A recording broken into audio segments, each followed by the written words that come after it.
Hello, we're back. This is lesson number 9. We're going to talk about the shift and the Fitzsimmons shift. First of all, we got to clarify, saying the shift means different things in Wing Chun versus boxing. When most people in Wing Chun talk about a shift, they're using the same word as the pivot, and it means to pivot your stance from side to side, to pivot or to shift, whether you do it near the balls of the feet or on the heels. In Wing Chun, to shift means to pivot this way. It means something completely different in boxing. Modern boxing still uses this, I won't say a lot, but some fighters use it. In boxing, a shift is just to switch the stance. I shifted from a right hand lead to a left hand lead. And since we train both sides equally as much as possible, because we're training a martial art, we use that shift a lot. Even if it's just as we're squared off, just to transition the guard. That's technically a shift. I just step through and change. Now the way you use it in boxing can be deceptive. Let's say Henry and I are squared off and I'm exchanging, and Henry is good enough to stay just out of range of my rear hand punch. So he's moving away from me and I can't quite nail him, right? So I get him thinking this is what's coming, and then suddenly I step through and I close a lot more distance and I got him. That's one of the main ways they use a shift in boxing. Now, Fitzsimmons shift is a very specific thing. Robert Fitzsimmons was one of the old school boxing champions right at the turn of the century. He was fighting during the Old West era.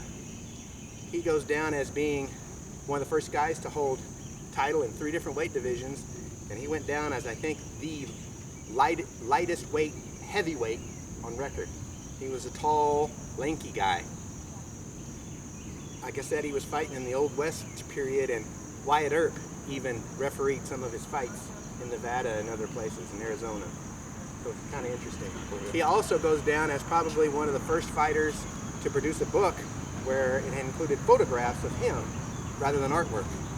And probably also one of the first fighters who had his fights on video, on film, documented, at least some of them. So, and he's in that transition era where they're not quite John L. Sullivan old school, and they're not quite modern boxing.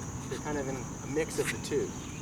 And anyway, he was famous for the Fitzsimmons shift, also called the killing shift. So he would be squared off with an opponent. Let's say we're in a match stance, and his shift was to step through and hit the guy in the solar plexus. So as the punch would come, parry that punch to make sure he wasn't going to get hit, and then he'd step through and nail him right in the solar plexus. And that was a powerful punch.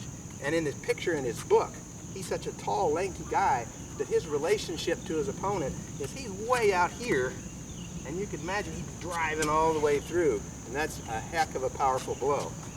Now, the Fitzsimmons shift became the killing shift when he added part 2. Part 2, so Henry punches and I've parried. I'm starting from this stance, right? And I've parried and I've stepped in and I've hit the solar plexus. Naturally, when I hit him, he's probably going to hunch over, right? So Fitzsimmons would hit and immediately do an uppercut. Bang. So he was standing, he would step through, boom, boom, hit the guy twice. Boom, boom. And that was the killing shift that knocked a lot of people out.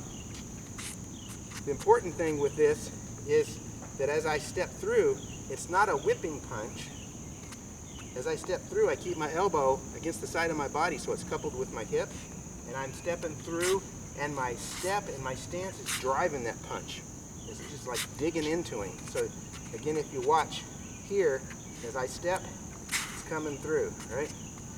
If I'm in this stance, my elbow's down, it's on my hip, and as I step, right? As I step, it's driving through.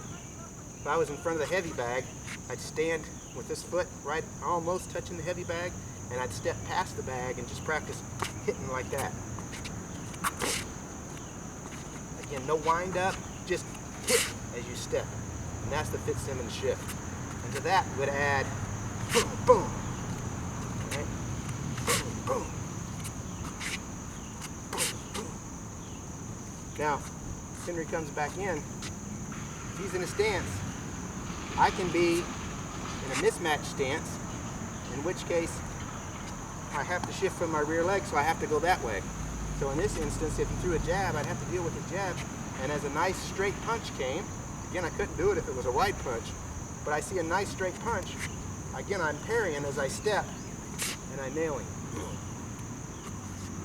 If we're in a match stance, then I can punch directly, because as he does maybe a slow, lazy jab, he's not popping it well enough, and I can see that, I can time it, and then as he jabs, again, I parry, and I'm stepping through, and there's my punch. So it can be done in either relationship, and we practice it with my right leap forward, him in match stance, mismatch stance, this leap forward, him in match stance, mismatch stance. We practice all those variations. But that important thing to remember is this relationship, I'm stepping through, and it gets that dig, that close, where this close to the opponent for this punch. And that's the Fitzsimmons shift. Okay.